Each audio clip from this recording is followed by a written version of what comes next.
Olá, gente. Boa tarde para vocês. Tudo bem? Estamos aqui para encerrar o segundo bloco, o primeiro bloco da introdução à literatura. Tá? Eu dei uma demorada aí que eu estava meio enrolado com os trabalhos da escola. Tá? Peço perdão para os irmãos, que os irmãos possam me perdoar. E vamos na última parte desse primeiro bloco aqui, que é as figuras de linguagem. Tá? Eu já passei para vocês sobre os elementos da comunicação, as funções da comunicação, né? Passei para vocês a introdução à literatura, o que é arte, né? Então lá nós vimos o que é linguagem literária e linguagem não literária, né? A linguagem não literária é a linguagem informativa, expositiva, né? É o jornal, é o livro didático, isso é a linguagem não literária. E a linguagem literária, né, que são as novelas, os contos, as fábulas, as poesias, músicas, o teatro, né, que vai utilizar as diversas formas da palavra, né, a palavra utilizada nos seus diversos sentidos, tá bom? Isso que nós vamos trabalhar aqui nessa figura de linguagem. Quando fala em figura de linguagem, nós sabemos muito da questão da metáfora, né?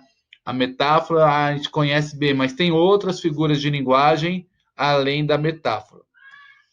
Então, para falarmos sobre linguagem, nós temos que ver o sentido da palavra.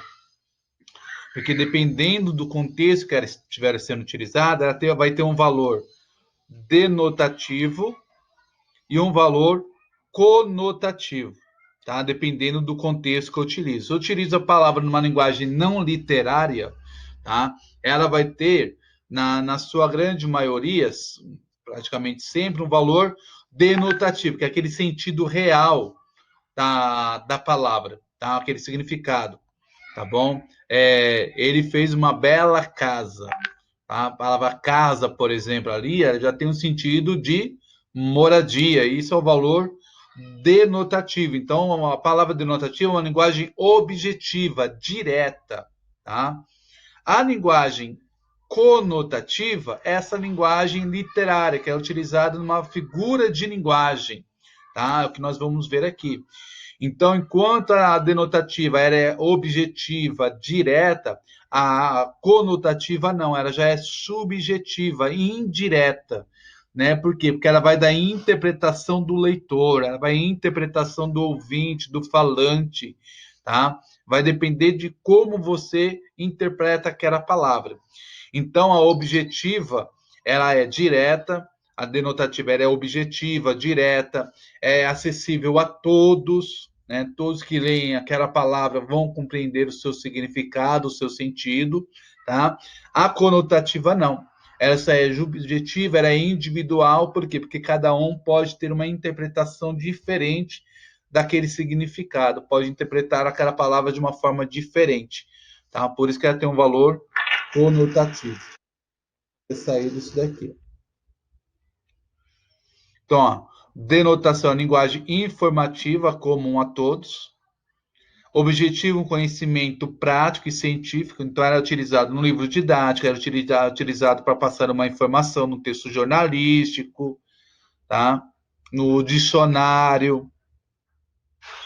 Tá? O menino é órfão de mãe, quer dizer que ele não tem mãe. O operário feriu-se no braço, quer dizer que ele machucou o braço. Isso é a linguagem denotativa. Os cegos leem braille, né? Pessoas cegas, pessoas que não têm visão. Então, qualquer um que ler aqui, né? Qualquer pessoa já conhece, já vê o seu sentido da palavra, né? Qual é o seu verdadeiro significado. Não precisa de uma interpretação, de uma compreensão de texto. É diferente da palavra no seu valor conotativo, tá? Que é uma linguagem afetiva, individual e subjetiva, tá? A função dela aqui já é diferente, né? A linguagem conotativa, que é onde estão as figuras de linguagem, ela vai trabalhar com a questão estética da palavra, vai trabalhar com o belo, com a criatividade da palavra.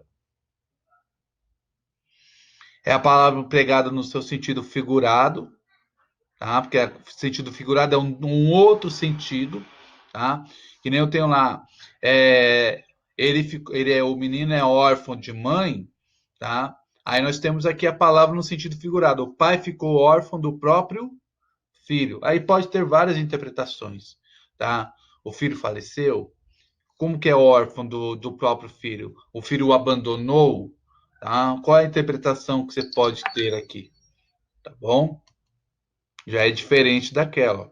Não faltam braços para o trabalho no campo. O que quer dizer aqui não faltam braços? O menino machucou, o operário machucou o braço, né? Um membro do corpo. E aqui, não faltam braços para o trabalho no corpo, não faltam membros do corpo para trabalhar ou não faltam pessoas para trabalhar? Tá vendo a linguagem subjetiva? Ó, Clarice estava cega de paixão, né? Então, estava cega de paixão, ao valor conotativo. Então, as figuras de linguagem elas vão trabalhar a palavra nessa ideia, no seu valor conotativo, tá? No seu sentido figurado. Isso é a importância da figura de linguagem. Então, ó, a figura de linguagem é um recurso estilístico. Por que é um recurso estilístico?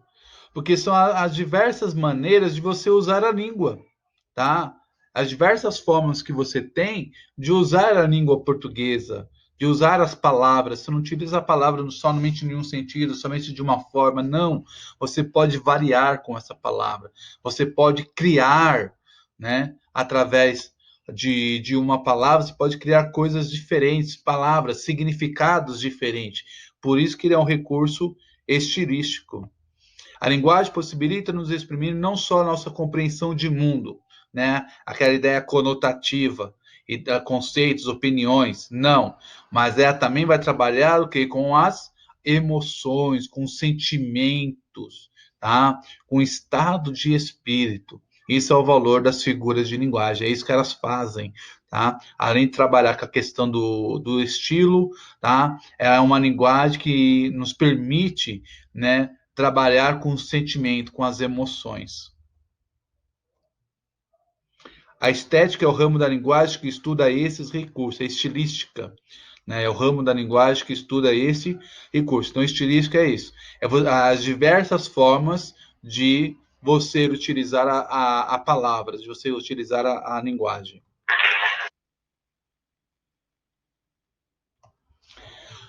As figuras de linguagem são recursos usados na fala ou na escrita para tornar mais expressiva a mensagem transmitida.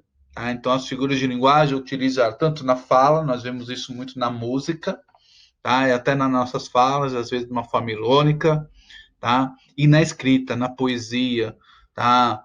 Nos romances, tá? Ela é muito utilizada. Então, são as formas que elas podem ser utilizadas. E é muito importante saber identificar as diversas figuras de linguagem, porque desta forma é possível compreender melhor os diferentes textos. Então, por que é importante eu identificar as figuras de linguagem, saber qual que está sendo utilizada ali pelo autor, né? Qual está sendo utilizada numa tirinha, por exemplo, numa charge, né? Por quê? Porque isso me dá uma interpretação diferente daquele texto, tá? Isso faz eu ter uma visão diferente, faz eu ter um olhar diferente para aquele texto e compreender, né, aquilo que o autor quis dizer.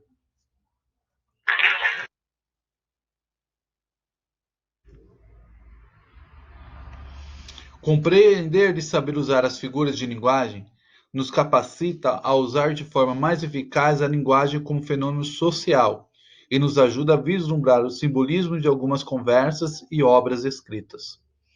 Então, a figura de linguagem é um fenômeno social. Tá? Ele trabalha com a questão da socialização das pessoas, no processo de comunicação, no processo de interação entre os seres. Tá? As figuras de linguagem ela tem uma importância muito grande. Tá? E ela nos ajuda muito quando você consegue compreender as figuras de linguagem, consegue compreender que aquele texto, o autor está utilizando uma figura de linguagem, fica mais fácil para você conseguir entender aquela obra, tá? O que o autor quis dizer ali. As figuras de linguagem são subdivididas em três partes. Nós vamos ter as figuras de palavras, as figuras de pensamento e as figuras de construção. São três partes aqui que são divididas. A maioria das pessoas que, quando passam esse ensinamento, tá, eles não fazem essa divisão, traz ela num todo. Tá? Mas é bom nós entendermos aqui que tem essa divisão aqui nas figuras de linguagem. Nós vamos ter figuras de palavras, figuras de pensamento e figuras de construção.